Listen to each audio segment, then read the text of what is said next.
Here are a few more yoga poses you can do right on your mat. First, you want to sit up nice and tall for a seated spinal twist. You're going to take that left hand to the outside of your right knee. The right hand goes right behind the small of your back. Then lift your chest, slowly looking over your right shoulder. And you're going to take a couple of deep healing breaths here. And release, and then you're going to switch to the other side.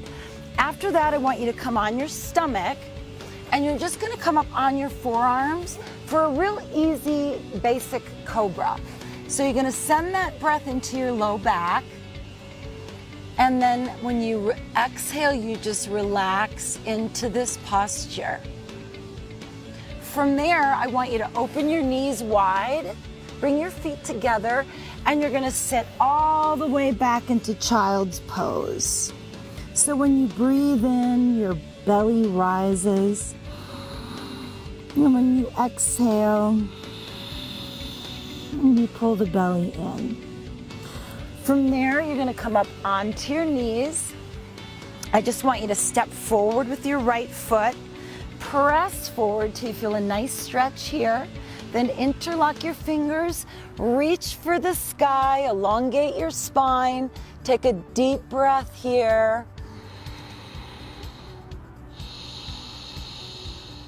And then one hand on each side of that front foot, come up on the ball of the back leg and breathe deeply into runner's lunge.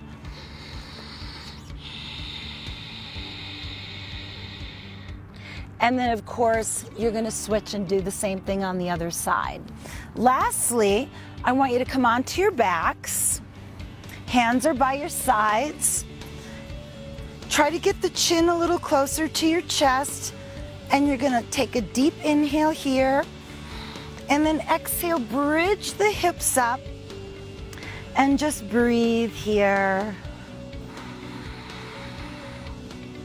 Make sure you're tightening your glutes, relaxing your face,